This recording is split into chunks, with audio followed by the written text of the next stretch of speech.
percaya mas, setiap sanggar itu selalu ada hal-hal ajaib yang tak terduga gitu. Dulu orang itu nggak ngerti apa itu teater. Sekarang orang sudah tanya kapan sanggar teateral. Itu menurutku yang salah satu prestasi lah dalam tanda wis anggap prestasi. Aku prestasi itu menurutku bukan kayak piagam atau apapun, tapi penerimaan orang, pengetahuan orang. Dulu orang tuh nggak ngerti teater apa sih. Maksudnya di dusun ya, di dusun ya, aku ngomongin dusun ya. Kurang kenal mas, karena apa? Gunung Kidul ini adalah buku yang tidak pernah habis dibaca mas. Tenang, kamu mau pergi kemanapun pasti ada hal yang baru. Selalu itu aku suara orang biasa. Tapi ini walaupun suara orang biasa cukup keras loh maksudnya. Yang biasa kan keras. Assalamualaikum warahmatullahi wabarakatuh. Selamat datang teman-teman Handaya Talks. Hari ini kita kembali pada podcast kita dan alhamdulillah kita sudah berada di salah satu lokasi yang cukup strategis, yakni di Semanu, Gunung Kidul. Tepatnya di Sanggar Ori gitu. Dan alhamdulillah kita sudah bersama dengan narasumber yang hebat, sudah malang melintang ke seluruh penjuru Gunung Kidul. Kita bersama dengan Mas Jevi Adi Nugraha. Selamat datang Mas Jevi. Iya, matur nuwun Mas Muklis. Matur nuwun Mas teman-teman kru Handayanis apa Handayanis Mas? Handayanis gitu. Handayanis. Ceritanya Handayanis ya. Oke. Gimana kabarnya Mas? Basa-basi dulu. Aman Mas. Matur nuwun sugeng rawuh teng Sanggar Ori griya kula griya Bapak ting jane. Alhamdulillah ya. Terima kasih juga udah disambut dengan begitu hangat, begitu luar biasa. Dan kita membawa teman-teman yang cukup banyak. Mohon maaf kalau merepotkan ya Mas. Aman Mas. Oke, Mas Jevi ini kan udah dikenal oleh orang banyak mungkin ya, lewat karya-karyanya gitu. Iya. Ora ya Mas. Mas Jevi, mungkin kalau flashback dulu saya tahu nama gitu ya. Bukan kalau saya ngomong kenal mungkin sok kenal gitu ya, tapi tahu nama Mas Jevi itu dari buku terbarunya. Bahkan mungkin baru itu tahun berapa sih Mas bukunya? 2024 ya. Jadi tahun lalu lah itu. Mengulik soal berbagai hal terkait dengan Gunung Kidul dan segala dinamika. Tapi sebelum itu Mas, dari semua karya Mas Jevi tadi aku udah lihat film film dari Mas Jevi, melihat dari bukunya dan banyak mungkin tulisan-tulisan di media sosial, dan aku ngambil satu kesimpulan bahwa Mas Jevi itu adalah Mas Jevi itu adalah seorang penulis yang hobi menulis gitu. Nah tentu mungkin ini prosesnya bukan proses yang instan gitu ya Mas. Nah mungkin bisa diceritakan dulu terkait dengan karir Mas Jevi di dunia kepenulisan gitu Mas. Oh ya. Ya, matur nuwun Mas Muklis. Kalau tadi dengan tanya untuk bagaimana awal menulis ya Mas. Kalau nggak salah itu saya memang hobi nulis itu memang dari SMA Mas. Cuman kan random gue kadang nulis di buku halaman paling belakang, nulis apalah kata-kata kayak gitu tuh. Di SMA itu memang sudah suka nulis. Biasa awal-awal orang yang hobi nulis itu biasanya nulis puisi kan. Puisi. Nah, yuk biasanya saya itu nulis-nulis di buku belakang itu kalau misalkan pinjem LKS temen atau pinjem buku temen tuh biasanya tuh tak coretin kata-kata gitu. Iseng-iseng we, entah itu graffiti lah atau dalam bentuk puisi atau bentuk apapun, yang penting itu tulisan. Terus mulai hobi lagi ketika kuliah Mas. Kuliah itu ada suatu momen di mana saya memang kayak pengen istilahnya tuh kayak pengen mengarsip bahasanya dulu belum terlalu ini arsip sih Mas. Kayak pengen mencatat hal-hal yang di sekitar gitu loh. Misalkan aku jalan ketemu orang atau hal-hal yang istimewa, hal yang menurut itu penting aja tak catat kayak gitu awal-awal. Nah barulah di tahun sekitar 2017 itu 2015 aku tuh kayak bikin blog kayak gitu. Bikin blog awalnya, bikin blog itu entah kenapa kayak pengen nulis tentang kampung halaman. entah itu profil atau bahkan aku mengulik tentang sejarah kayak gitu. Bahkan dulu pernah aku nulis tentang sejarah Keblak, kan aku lahir di dusun Keblak teman-teman. Jadi Keblak itu salah satu dusun yang ada di desa atau kelurahan Ngeposari di kecamatan atau Kapanewon Semarang itu. Nah itu aku pernah mau menulis soal sejarah Keblak ini mas, udah sekitar 17 halaman itu tak taruh di flash disk dan endingnya adalah flash disknya hilang. Wah, itu kecewa banget itu ya. Itu awal-awal proses Ini tahun berapa mas? sekitar 2016-17an mas. Ya itu sekitar segitu sih kalau aku ingat itu bener-bener aku wes datang ke sesepuh mas, wes dolan rono dolan rene, terus nanyain bagaimana sih perkembangan dusunku dari tahun ke tahun kayak gitu, termasuk dengan apa ya, entah budaya keseniannya yang dulu ada apa aja gitu, ya malah hilang. Nah itu mulai awal bener-bener kayak pengen aku kayak duwe ketertarikan karo penulis sih sekitar tahun 2015 sampai 2017. Nah itu kemudian di tahun 2019 tuh mulai kayak nulis di Mojo, ngirim artikel kayak gitu, nulis tulisan di Mojo kayak gitu. Nah itu banyak banget yang ketolak tuh awal-awalnya tuh. Bahkan hampir 8 artikel atau esai itu ditolak terus tuh. Barulah tahun 2020 saya menulis judulnya soal film Pulung Gantung di Gunung Kidul tahun 2020. Saya sempat dulu itu kayak apa ya, kayak resah dengan kalau misalkan Pulung Gantung difilmkan tuh dampaknya ke teman itu loh, bagaimana sih ada yang kesorot sih itu kalau nggak salah pokoknya tahun 2020 sih mas, aku lupa persisnya bulannya apa. Itu awalnya seperti itu. Berarti perjalanan itu tadi ya, mulai tahun berapa? Berarti 15 ya? Bikin blog gitu. Terus sampai sekarang gitu. Sekarang berarti ini apa mas? Kalau misal tadi itu kan kayak inisiatif pribadi untuk menulis gitu, tapi secara reguler Mas Devi sekarang berarti apa sebagai jurnalis kah? Kalau saya nyebutnya sekarang lebih suka ya buruh ketik, buruh nulis mas. Yeah. Aku lebih suka di apa ya, sebut kayak penulis lepas lah. Penulis lepas. Yeah. Oh. Tapi ini mas, topik-topik yang Mas Devi angkat itu memang kebanyakan itu soal dusun sini aja atau lebih luas soal Gunung Kidul, atau memang Mas Devi juga menulis apa ya, artikel-artikel yang di luar itu? Memang kalau aku lihat sih hampir 50% lebih emang terkait dengan Gunung Kidul sih mas. Entah itu di Mojok juga aku nulis soal lokalitas Gunung Kidul, mungkin soal ya banyak hal sih, mulai dari kesenian, kebudayaan, sosial, banyak kan kesosialan sih mas. Sama isu-isu yang lagi hits apa gitu, terkait dengan situasi terkini di Gunung Kidul lah. Kadang ya rotok nyerempet-nyerempet yang lain ya, betul. Nek ketertarikannya sama Gunung Kidul kenapa sih mas? Soalnya ini ya, kayak bukan hanya ngomongin soal Gunung Kidul, tapi ketika ngomong soal Indonesia itu kan mungkin literasinya cukup rendah ya, daya bacanya dan ketertarikan untuk membaca gitu.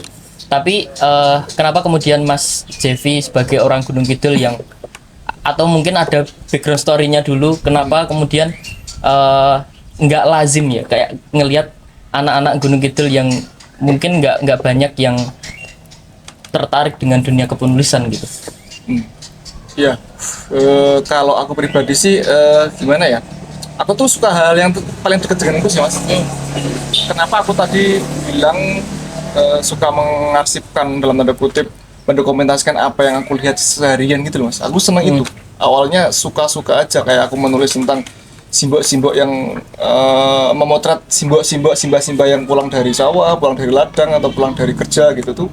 Suka aku mendengar hal seperti itu. Oh gila, namanya lek painem biasa lewat rumahku jam itu esok kayak gitu. Nah, hal semacam itu mas yang menurutku kemungkinan aku punya hobi, tak sebut hobi sih, karena ya nggak tahu, dari dulu itu memang suka hal yang terdekat aja gitu. Ya hal yang terdekat denganku itu ya itu yang aku tulis kayak gitu.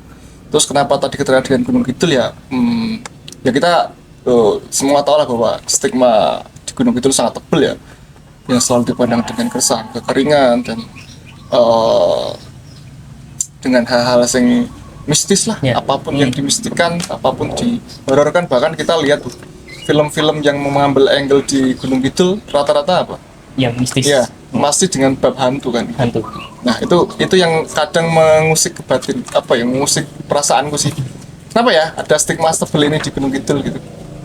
Nah itu sih yang mencoba aku apa ya, istilahnya Gunung Kidul kan Ungkap. orang Mengkuil mas, Oh, maksudnya. iya. Nah, ya, ada Diungkap. sisi lain di Gunung Kidul yang banyak loh. Gunung Kidul itu sisi lainnya yang perlu kita cari tahu. Itu salah satu aku mengenal Gunung Kidul juga. Bukan aku orang yang si paling Gunung Kidul enggak, tapi bagaimana caranya aku tuh mengenal kampung halamanku sendiri dengan lewat tulisan. Semakin aku nulis, semakin aku tahu yang ada di sekitar. Semakin aku tidak menulis, berarti kemungkinan besar aku nggak akan pernah tahu apa Dan yang nggak akan nyari tahu juga ya. dengan menulis berarti aku kan mencari informasi mas. Dengan seperti itu otomatis aku bisa nih jalan kemana, jalan ketemu mas jenengan gitu. Itu kan dampak-dampak apa ya, efek dari aku nulis gitu. Ya itu kan ya, cara mengenalku Gunung Kidul lewat tulisan, lewat menulis dan membaca. Tapi kadang ini mas, orang-orang yang mungkin punya ketertarikan menulis itu, entah dari orang tua atau dari lingkungan itu nggak mendukung. Kalau Mas Javi sendiri gimana? Aku nggak punya background, ayahku seorang dalang mantan biasa. Kadang ya kerjaannya kadang ke petani, kalau ada tukang bangunan. Ibuku juga seorang petani, sangat-sangat petani. Sama sekali nggak ada apa ya yang istilah apa ya, mereka tuh nggak tahu juga. Bahkan aku suka menulis nih, bahkan mereka nggak ngerti. Beliau ibu bapakku nggak ngerti. Jadi dulu aku ingat sih, dulu waktu kecil aku emang suka kerosokan mas. Ngerti rosok apa? Tempat rosok itu jenis apa sih? Yang tempat ini, Iya, misalnya ada orang golek rosok terus dali jenis apa ya mas? apa namanya? Tempat rosok lah. Tempat rosok ya? Nah itu aku suka mencari-cari buku mas. Oh, Waktu SD itu suka. terus dibaca gitu. Ya, nanti kayak koran-koran lawas gitu tuh tak aku bacain gitu. Nah itu mungkin dari situ sih mas aku mulai kayak tertarik dengan dunia penulisan gitu. Terus kalau misal lingkungan mendukung nggak mas? Masih kayak aku suka menulis tapi kemudian aku nggak punya circle yang apa ya, yang mendukung hobiku gitu, kadang juga males gitu. Kalau jenengan gimana? Atau ya emang apapun yang terjadi ya tulis gitu? Iya mas, aku Gitu? iya ya, karena kalau aku lihat di teman-teman di sekitar juga ya jarang sih yang menulis gitu ya, jarang gitu. Mungkin ada salah satu tanggaku yang jelas bisa menulis ya, ada si Joshua itu kan gitu ya, bahkan ilmiah kalau Tapi ilmiah ya? nyinggung-nyinggung orang apa ya? Enggak apa-apa. Apa ya? Ya maksudnya itu kan salah satu tetanggaku juga gitu, di sini juga satu komplek gitu. Ya dia hobi nulis, cuman ya dia lebih banyak di luar dan aku lebih fokusnya memang di dusun kayak gitu. Kalau aku lihat ini memang juga ketertarikan untuk nulis memang juga masih rendah sih mas. Betul.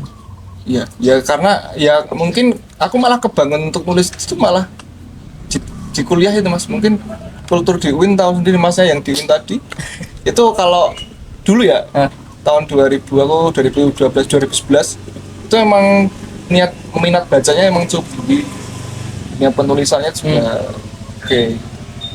Mungkin dari situ sih mas. Tapi kalau misal ini ditonton sama teman-teman atau adik-adik SMA gitu yang hari ini pengen tapi ya aku nggak punya temen mas, nggak ada yang dukung aku gitu, jangan punya tips nggak mas? Karena ya kita tahu masih ketertarikan itu masih sangat jauh gitu loh.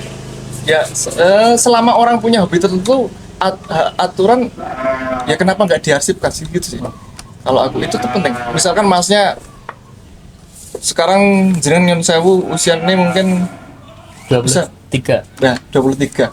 Jenengan kalau misalkan nemu buku SD atau TK seneng nggak mas? Oh iya, Cerita-cerita.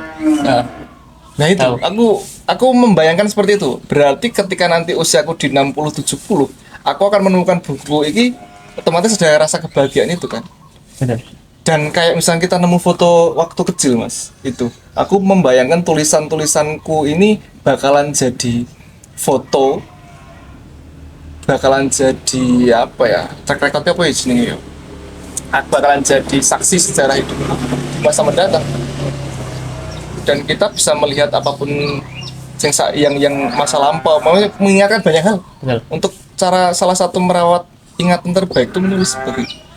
Jadi selama orang menulis, menurutku ingatannya juga bakalan berhasil. Mungkin kalau kembali tadi, hampir semua yang tak tahu dari topik tulisan Mas Devi itu adalah soal Gunung Kidul lah. Kalau ditanya goals dari semua tulisan Mas Devi itu apa gitu, ada nggak Mas? Ya, aku membayangkan Gunung Kidul adalah ibuku ya. Kars itu ibuku, tanah itu ibuku gitu.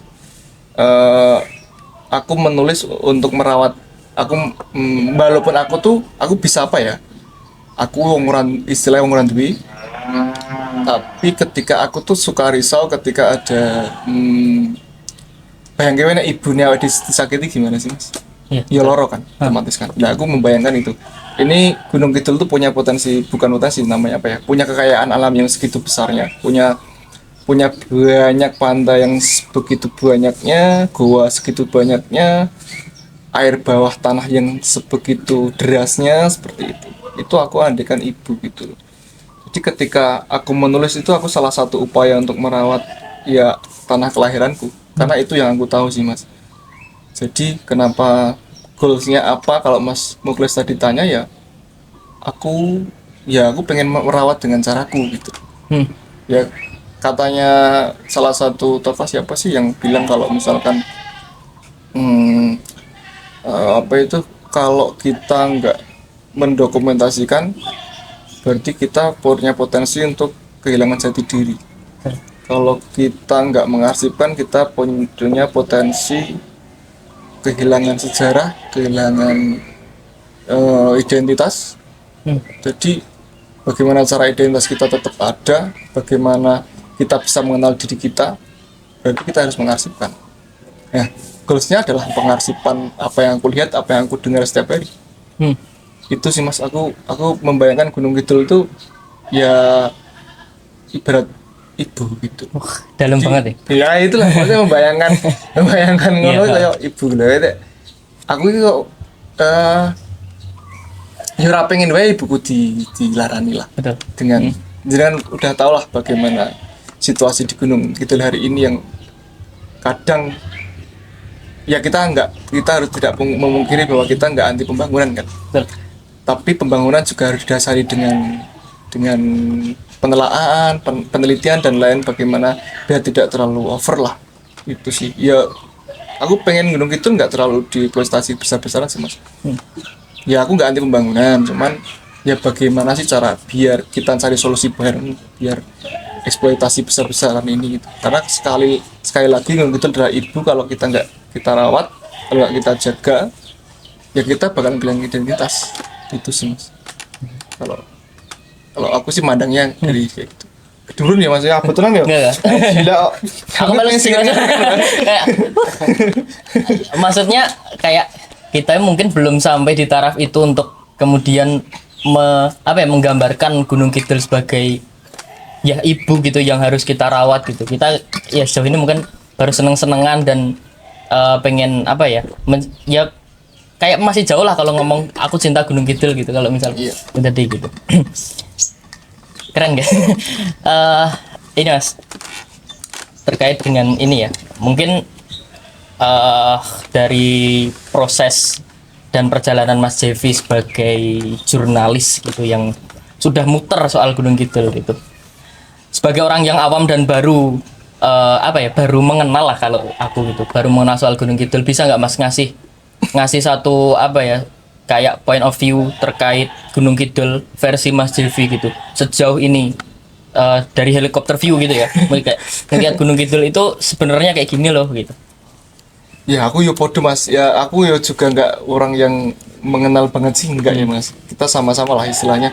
Nek wong mengenal banget Gunung Kidul berarti orang mengenal Mas, karena apa? Gunung Kidul ini adalah buku yang tidak pernah habis dibaca Mas. Tenang, kamu mau pergi kemanapun pasti ada hal yang baru, selalu itu.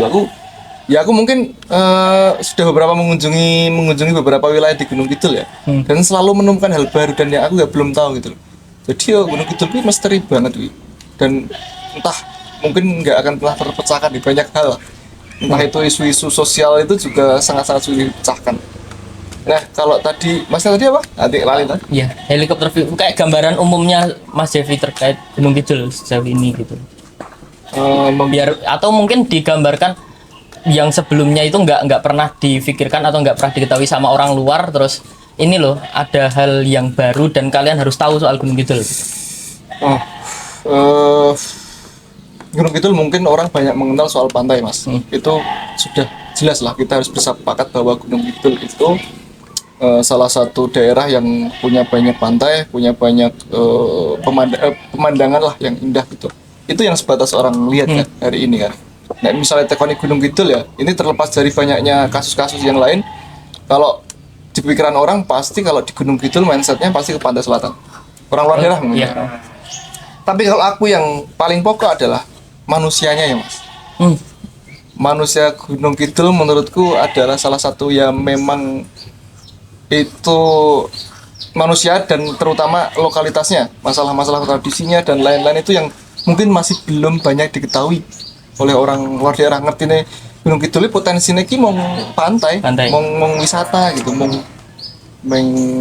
ya sebatas itu. Tapi banyak hal yang menurutku kayak misalkan tradisi-tradisi lokal yang belum banyak diketahui. Dan Gunung Kidul kan punya rasulan kan. Setiap rasulan selalu ada kayak kesenian tradisional yang ditampilkan gitu. Itu yang mungkin belum banyak diketahui gitu. Dan yang istimewa di Gunung Kidul ya menurutku ya bukan pantainya sih, tapi bagaimana dia hidup bergotong royongnya. Entah itu ada tradisi sambatan, ada tradisi tingkepan, ada tradisi kayak apa nek sapi kuwi Mas jenenge gumbrek ya. Ada gumbrekan, ada namanya weweh, ater-ater, kunjungan, wewehan, atau banyak hal lah yang bersifat kayak gitu. Nah, itu menurutku yang Gunung Kidul aku lihat tuh seperti itu. Jadi keistimewaan Gunung Kidul tuh ya menurutku bukan pantai selatan, tapi bagaimana dia mampu hidup dengan tetangga, dengan ini kultur masyarakatnya, serawungnya, unggah-ungguhnya dan lain-lain. Itu sih yang menurutku istimewa. Dan harus diketahui sama orang luar gitu, jangan soal ya stereotip aja biasanya Gunung Kidul tuh ya kekurangan air lah gitu kan. Kayak stereotip kayak gitu. Nah, kalau sekarang itu Mas menanggapi apa yang mungkin beredar di luar gitu ya, kayak stereotip negatif soal Gunung Kidul gitu, kira-kira ada yang bisa diluruskan nggak Mas? Misal kayak apa ya, misal kayak Pulau Gantung lah, itu ada background story di balik itu, atau apa ya yang biasanya kayak kita kekurangan, kita miskin dan sebagainya gitu dari perjalanan Mas Devi. Kalau Pulau Gantung aku raiso ngomong spesifik. Salah satu yang aku sampai hari ini juga masih belajar soal itu, karena banyak faktor. Mungkin orang mengira bahwa itu ekonomi misalkan, kayak Pulau Gantung kalau banyak kasus susah bunuh diri di Gunung Kidul karena masalah ekonomi dan lain-lain. Tapi aku rasa nggak sesimpel itu dan sesederhana itu. Ada banyak hal yang melingkupi di balik background itu tuh, masih banyak kayak misalkan depresi karena apa sih dan lain-lain. Tak pikir ini sangat jauh kalau tak ada. Jadi mungkin ada sesi sendirilah. Intinya adalah bahwa yang perlu teman-teman ketahui bahwa orang Gunung Kidul ku yo tahan batin Mas, maksudnya wong randuwe apa ya, wong yo saset lah maksudnya. Wani geteh, aku lek ngarani iki wong Gunung Kidul wani geteh. Nek wis dadi karepe, wes lautan ya. Gunung di lompati ya ngono gitu. Iya, kita kemarin ini bahas soal itu juga, kayak Gunung Kidul itu ternyata orang-orangnya itu cukup adaptif sama banyak hal gitu. Kemarin kayak misal apa, di saat misal kayak tradisi sumbangan, di saat dia nggak punya, kemudian iso loh ternyata ketika melihat gaji ini Gunung Kidul pira orang ngerti, tapi ternyata secara serawung, secara sosial dan sebagainya itu masih jalan terus gitu. Itu menjadi satu hal yang menurut kami kayak keren ya orang-orang Gunung Kidul gitu. Iya, bener Mas, kalau jenengan bilang tadi adaptif dan menurutku bertahan hidupnya, maksudnya kayak misalkan kemarin COVID ya Mas. kayak apa zaman Gaber, kalau jenengan pernah zaman Gaber itu kan krisis pangan di Gunung Kidul tuh. Ya mereka piye carane iso urip, kadang ramban long manding Mas, ke daun manding itu jadi sego. Apalagi pas pandemi kan, di saat orang-orang kota itu bener-bener nggak bisa hidup dalam tanda kutip ya, orang gunung itu atau orang-orang dusun kita masih oke-oke aja. Karena apa? Ya bisa akeh lah Mas, arak ramban Makanannya sehono panganan dong, kamplong dong, telo dan lain-lain gitu. Jadi bener orang gunung itu sangat adaptif, dan daya juang hidupnya, daya yo orang-orang pokoknya di tempat kene yang ndi menurutku gunung kidulnya aman Mas. aman ya. Aman tenan. Yo iso ngomong menungso. Ya kira apa tambah gak baik Iyalah, gitu. iya. Lah iyalah. Emang ini tujuan kita Mas. Ya itu, daya juang hidupnya itu tinggi. Daya juang tinggi ketika ada krisis apapun ya. Karena banyak ya yang beredar di kota itu, misalnya kayak pandemi bisa meluluhlantakkan perekonomian, tapi di gunung itu masih aman karena salah satunya ya budaya ngeramban. Kayak keramban we ora ning ngene dhewe lho, bisa ning ngene dhewe ora ning Mas. Kita nggak ada apa daun-daun atau tanaman iso ning ngene tanggane lho, dan tanggane pun sangat welcome. Senang Iya sih. ada ramban bareng. Seperti itulah. Hal seperti itu yang menurutku perlu dirawat sih Mas di gunung itu.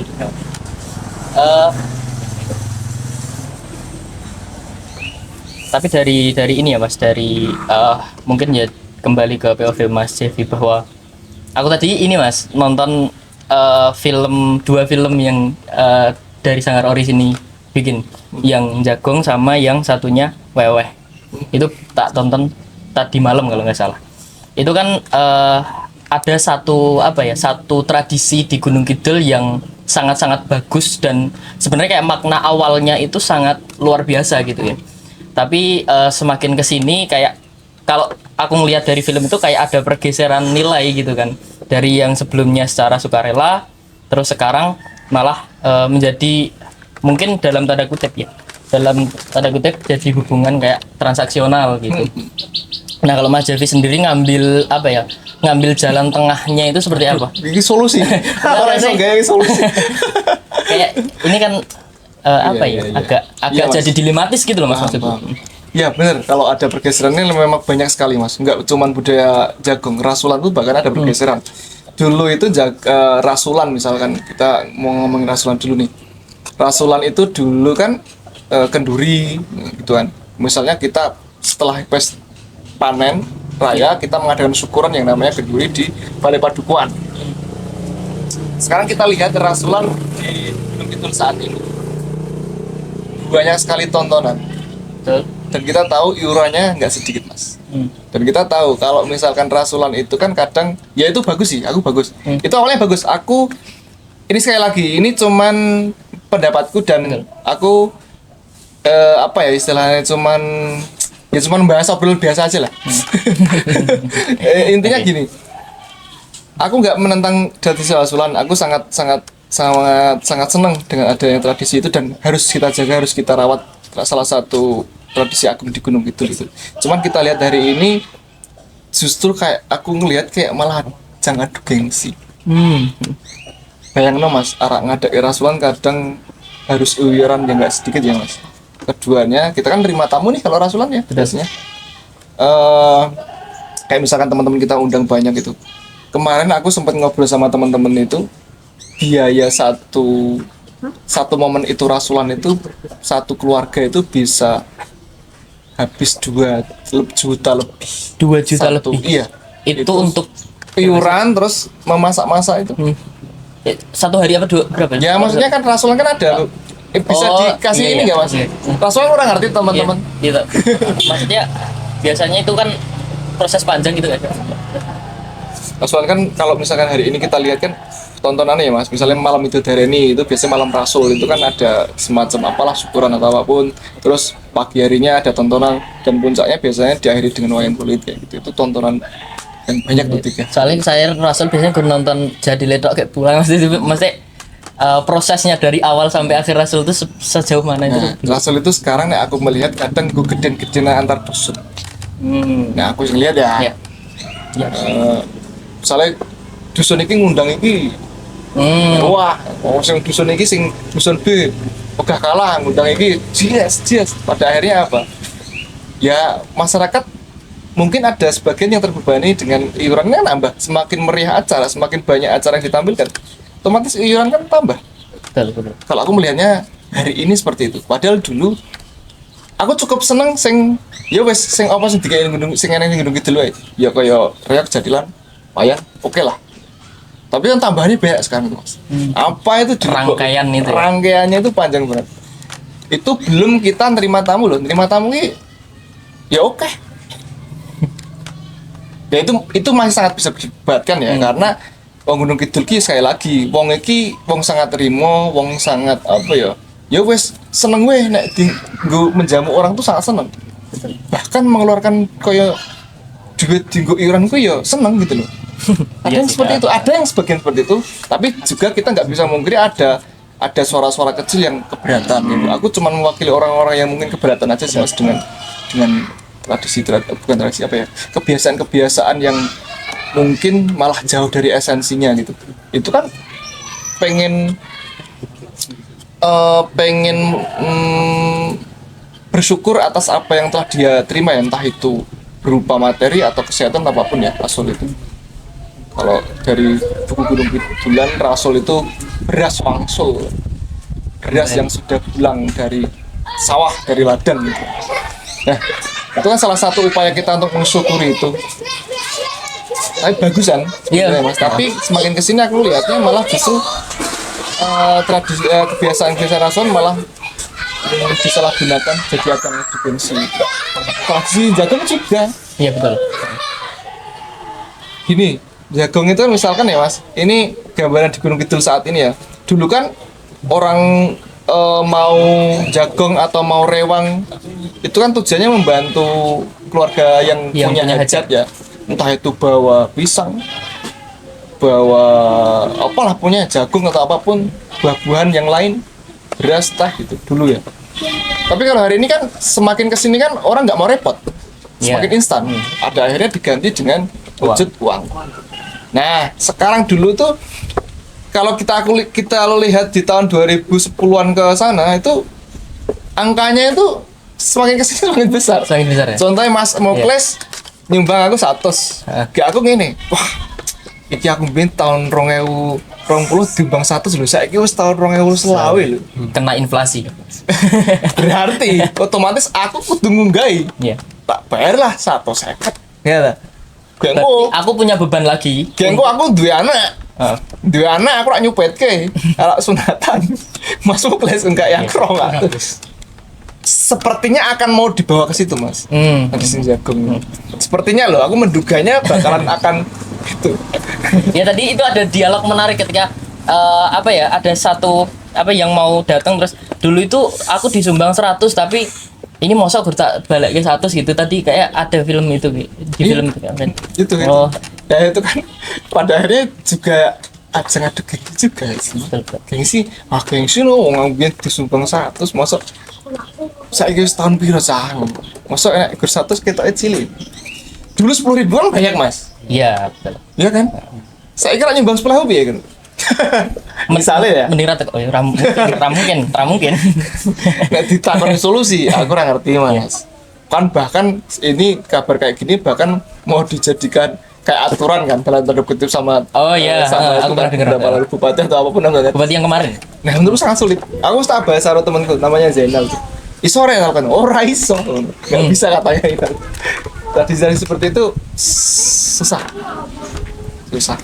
Ya wes pada akhirnya ya kita ngikuti arus. Itu organik ya, tumbuh organik di masyarakat dan nggak ada ya aturan tertulis atau apapun. Bahkan kalau bukan aturan kayak ini udah terjadi bertahun-tahun. Iya Mas, itu ya ini kan sebenarnya berkah ya buat kita ya, tradisi itu ya. Misalnya awal di pas dilalah ya butuh wong diwangi saukaila, apa ora berkah tuh Mas. Cuma di sisi lain kita mau sisi dalam tanda kutip gelapnya aja. Sisi gelapnya tradisi sumbangan atau apapun ya memang seperti itu. Tapi terlepas dari itu memang kita harus mengakui bahwa gotong royongnya, sikap serawongnya, rewangnya ibu-ibu sejak pagi sampai malam ubruk nang dapur itu kan fenomena peristiwa yang kadang Iki keren banget loh. Nah. Tapi kita jarang untuk up itu gitu. Di gunung itu memang spesialnya di situ sih. Kayaknya nggak terjadi di tempat lain deh kayaknya. Kayak, mereka tuh nggak dibayar kan mas untuk membantu ketika hajatan itu yang satu RT misal datang semua. Yo ora teman. Ya, ya. Yo. Ya, gitu. Ya mungkin sebagai reward untuk misalkan isa-isa piring, isa-isa gelas mungkin karena itu sifatnya yo orang gampang lah jadi tukang isa-isa dan mungkin ada reward berapa atau yang di stay dari pagi sampai 3 hari di situ adang sego itu apa masak nasi gitu. Ya mungkin ada beberapa reward tapi kan itu cuma sebagai bentuk penghargaan kita aja, itu nggak ada lah istilah opah-opah itu nggak bikin arak tenan penggunung itu sugih tenan mas. Sugih adalah awak dia tuh bisa dibantu orang ratusan orang dan kita tuh free gratis. Coba ini dihadirkan di kota gitu. Nggak jalan kayak Berapa banyak uang yang harus dikeluarkan untuk membayar satu orang sinoman, satu orang tukang isa-isa, satu orang tukang kires-kires tunggu genuk. Apa tunggu genuk apa nih jenenge tukang kires-kires terus oncelan. Istilah-istilah ono mas, oncelan barang mas. Kayak pelayangan, tunggu buku, tunggu prasmanan, among tamu.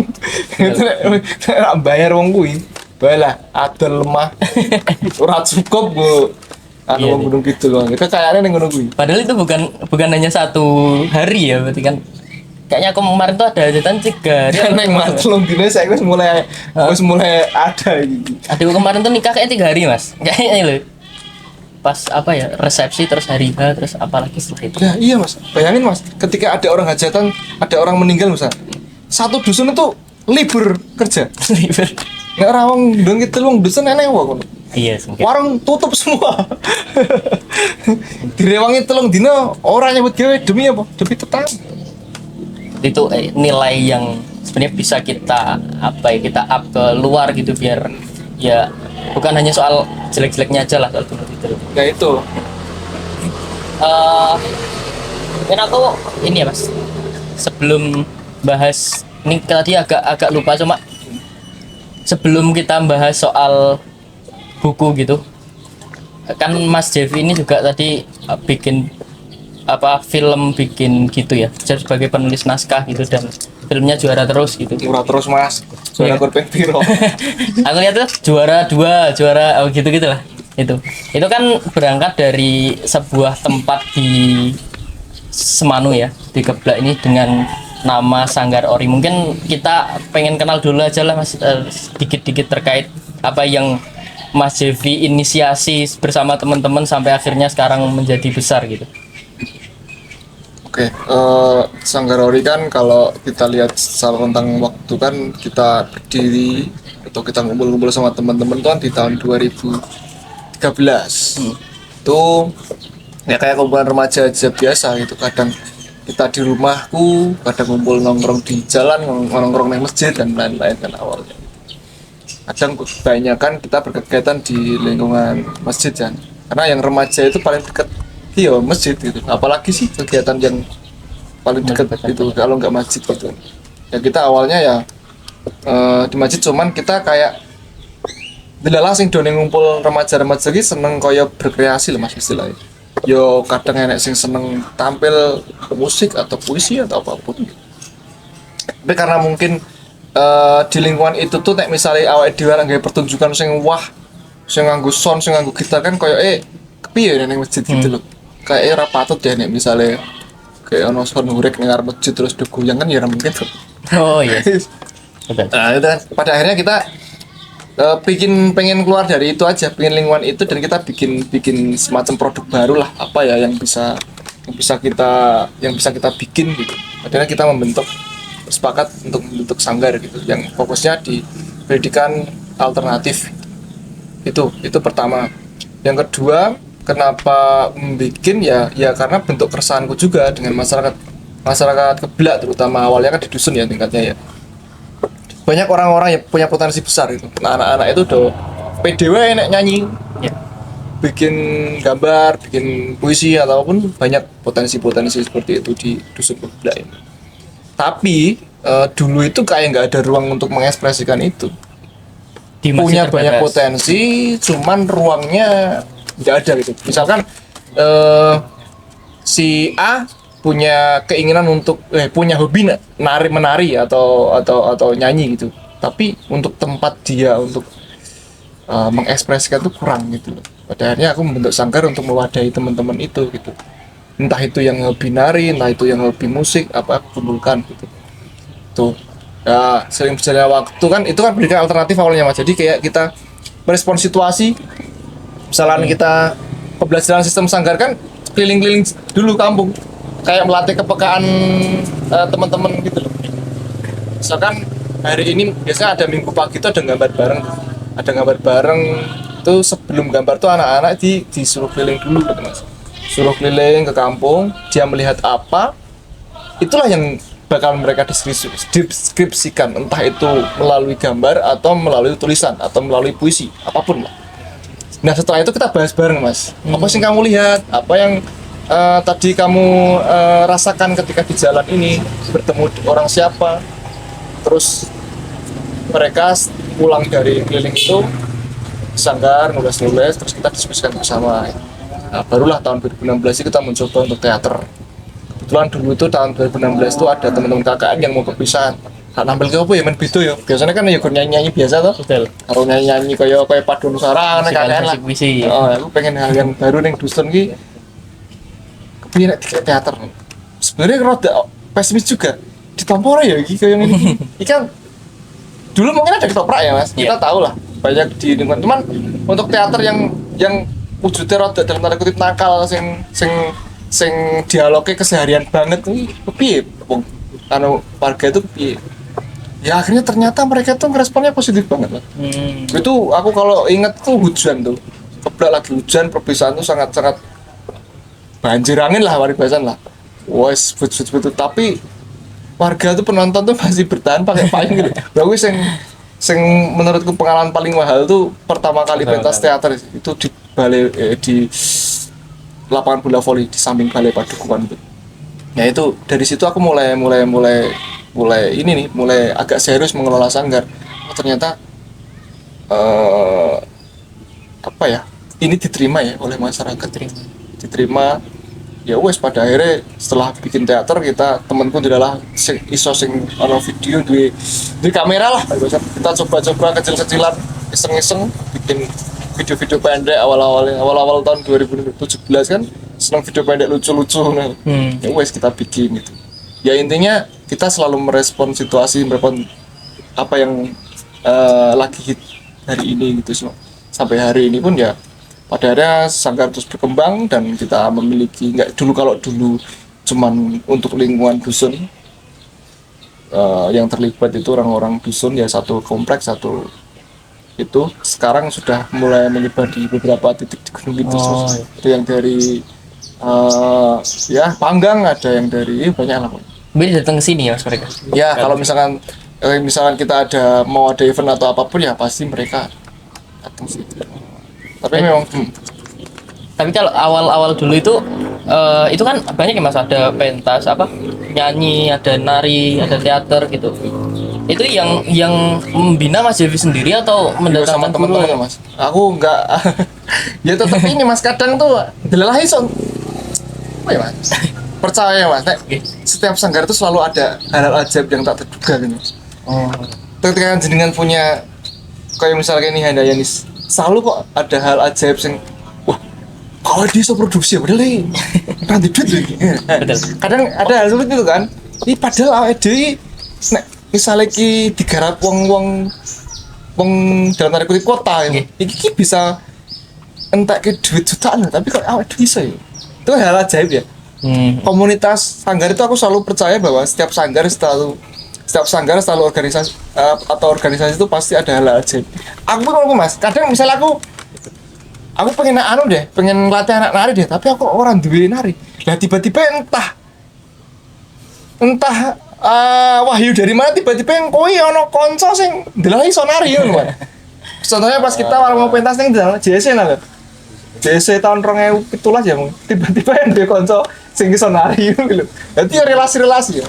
Lah salah satu apa ya efek atau mungkin hal yang menarik yang Sanggari ketika kita punya relasi satu itu bakalan ke yang lain. Jadi enak nek wis duwe apa ya kawan coki wis arek ngopo-ngopo iku penak ya gur modal serawung to Gunung Kidul apa meneh. Iya sih. Keren. Berarti sekarang kalau misal ini secara administratif itu anggotanya banyak nggak, Mas? Atau ada secara kuantitatif berapa sih? Biasa ya setiap sanggar ada seleksi alam ya. Seleksi alam dalam kutip ini kan udah tahun 2013 sampai 2025 berarti sudah ada 3 generasi lah mungkin secara usia dan lain-lain itu. Ya kalau misalkan kita hitung-hitung dari awal sampai akhir memang kadang fluktuatif sih Mas, kadang dari tahun 2013 sampai hari ini memang ada masa di mana bener-bener Sanggar tuh kebak remaja hidup banget. Ada masa di mana ya memang kosong kayak pandemi itu. Wah Mas, pandemi Stress itu ya? waduh kayak kita bangun lagi setelah pandemi sih. Pandemi memang kita ya bener-bener off, kita nggak bisa ngapa-ngapain tuh waktu pandemi tahun 2002. Tapi untungnya ada festival lah itu yang kita menyelamatkan Sanggar tuh festivalnya ya. Ya tahun 2020 kan ramai festival tuh kayak teater. Delah diuntungkan kuwi Mas. Coba nek orang yang festival kuwi kemungkinan besar ya wis kumbuh. Karena dulu tuh dari awal kita bener-bener swasembada. Bener-bener mandiri. Wong eneng ora eneng gas. Bahkan bicarane ngentoke duit padahal ya orang nganggo sponsor apapun kita tuh. Ada ngadol kaos lah. Ada ngadol merchandise apapun lah. Biasa Sanggar seperti itu. Nah, untuk secara administrasinya mungkin ya kalau kita hitung-hitung sekarang ini yang bertahan di Sanggar ya sekitar 20 sampai 30 orang. Banyak sih itu. Itu yang pengurus harian ya, Pengurus Mas. harian ya. Kalau misalkan anggota ya Nggak ya, bisa terhitung. Ya maksudnya dari remaja ada. Ya. Terus ada anak-anak juga gitu. Itu yang pengurusnya yang aktif yang pokoknya eneng kesehariannya enek sing ngisi kuwi ya sekitar 20-an orang. 20-an orang. Pengalaman berharganya apa, Mas di Sanggar? Atau ada pengalaman yang nggak pernah terlupakan banget gitu Iya. di Sanggar? Apa ya? Ya ketika diterima itu Mas, ada masa Awal di itu mana apa aku sok ini Mas, aku sesederhana ini kok. Dulu orang itu nggak ngerti apa itu teater. Sekarang orang sudah tanya kapan Sanggar teateran. Itu menurutku yang salah satu prestasi lah dalam tanda wis anggap prestasi. Aku prestasi ki menurutku bukan kayak piagam atau apapun, tapi penerimaan orang, pengetahuan orang. Dulu orang tuh nggak ngerti teater apa sih. Maksudnya di dusun ya, di dusun ya, aku ngomongin dusun ya. Sekarang yang dulunya orang tanya apa itu teater, sekarang mereka tanya kapan Sanggar teateran. Itu menurutku salah satu bagian kapan Sanggar gawe film meneh. Kuwi sing menurutku nilai-nilai sing apa ya Mas sing sudah sampai di titik ini ya aku ya gitu.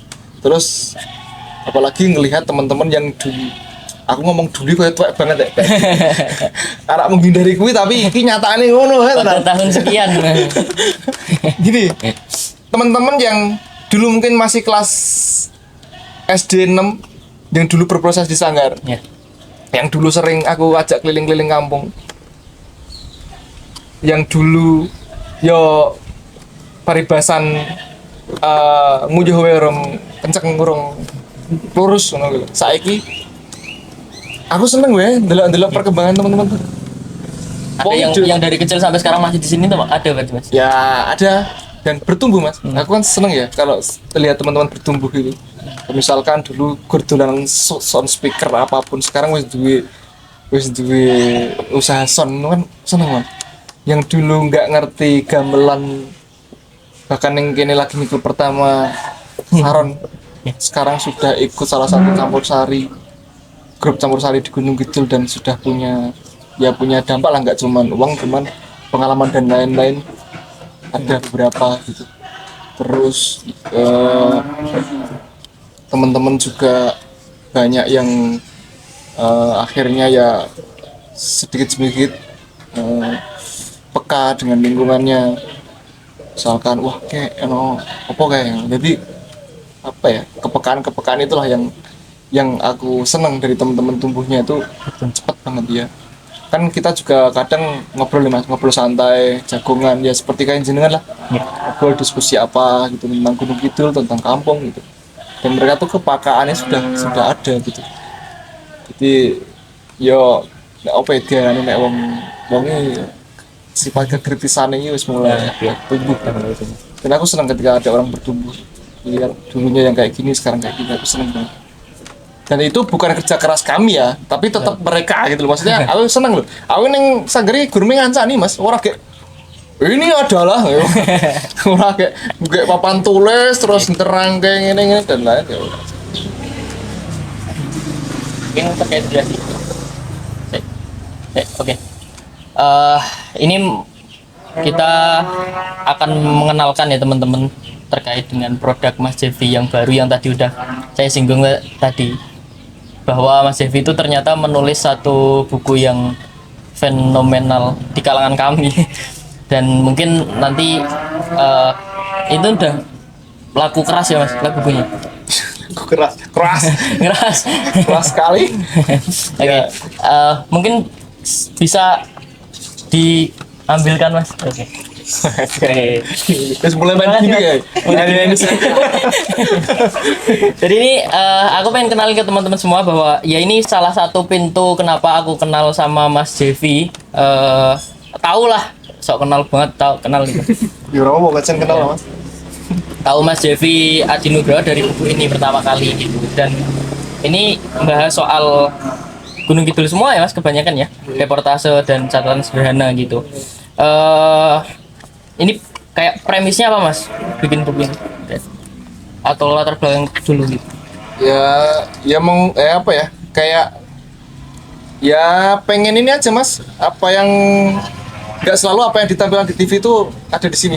Oh iya. Aku biasanya kan kadang wawancara karo wong pusat, wong ini lagu bicaranya ya wong biasa.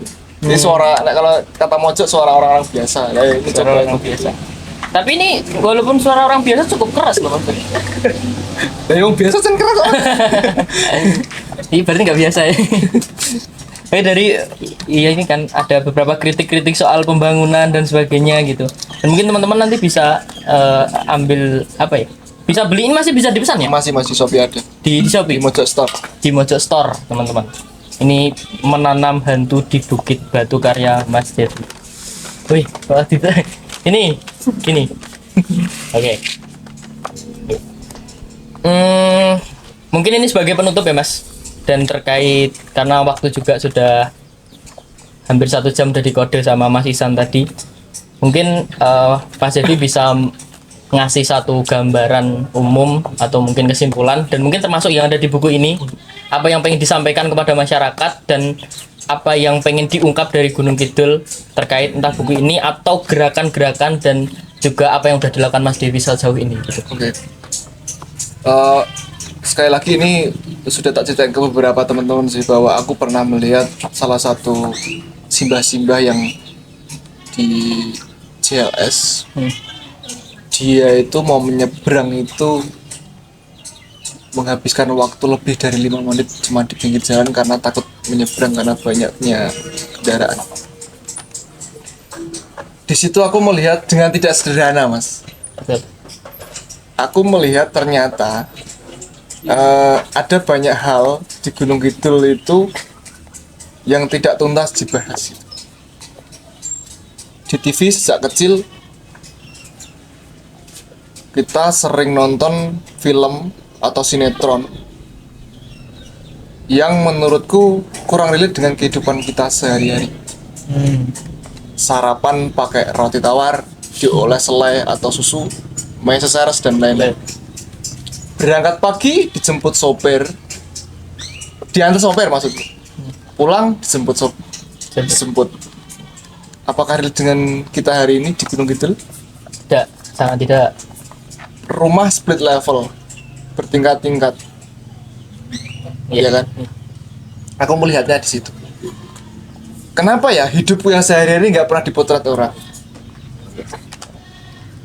Gatot tiwulku, gogekku, suasana wedanganku karo simbah, karo ibuku di pagi hari, karo mama, karo bapak, pacitan kulit tempe, apapun.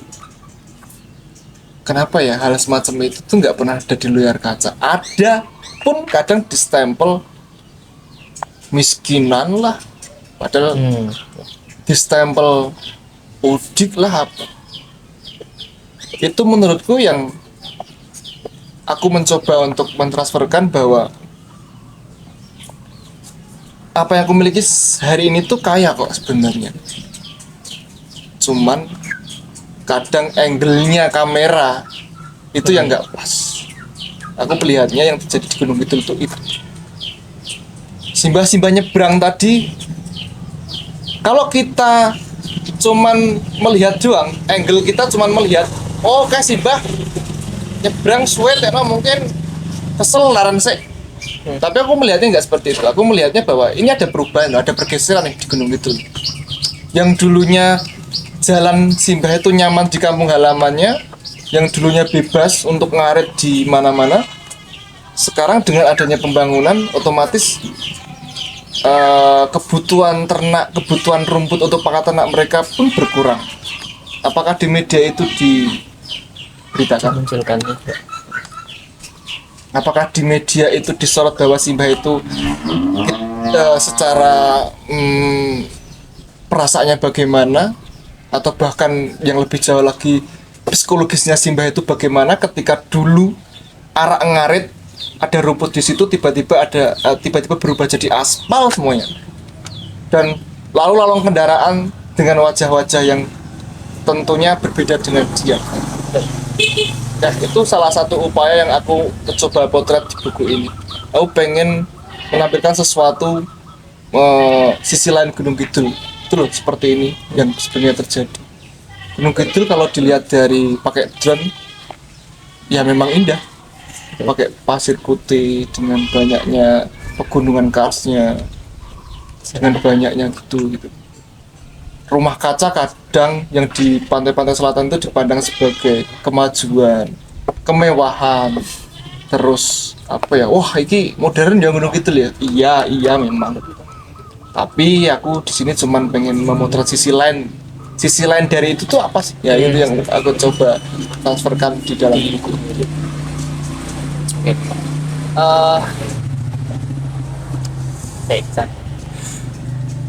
Sangat menarik teman-teman obrolan sama Mas Jevi terkait dengan Gunung Kidul, dan yang aku rasakan selama ngobrol itu kayak reflektif, sedih gitu ya, ketika kayak ternyata aku sudah kayak terlalu jauh meninggalkan Gunung Kidul gitu, ketemu sama orang yang secinta itu sama Gunung Kidul itu kayak, oh iya ya, aku lahir di sini, dan juga ya ini buku kalau bahasanya Mas Jevi tadi gitu. Itu aja Mas mungkin yang bisa kita obrolkan pada kesempatan sore hari ini. Terima kasih atas waktunya, insight-nya, teman-teman semuanya, dan sudah menumbuhkan kesadaran kami untuk bisa lebih mencintai Gunung Kidul sesuai dengan yang disampaikan Mas Jevi tadi. Itu aja kurang lebih teman-teman. Sampai jumpa di podcast selanjutnya. Terima kasih Mas Jevi. Matur nuwun juga Mas Mokles dan teman-teman Handayanis. Sukses buat teman-teman semuanya. Matur nuwun sudah jauh-jauh datang ke dusun kami.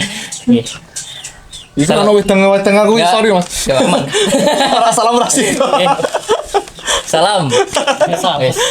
Ngono wae.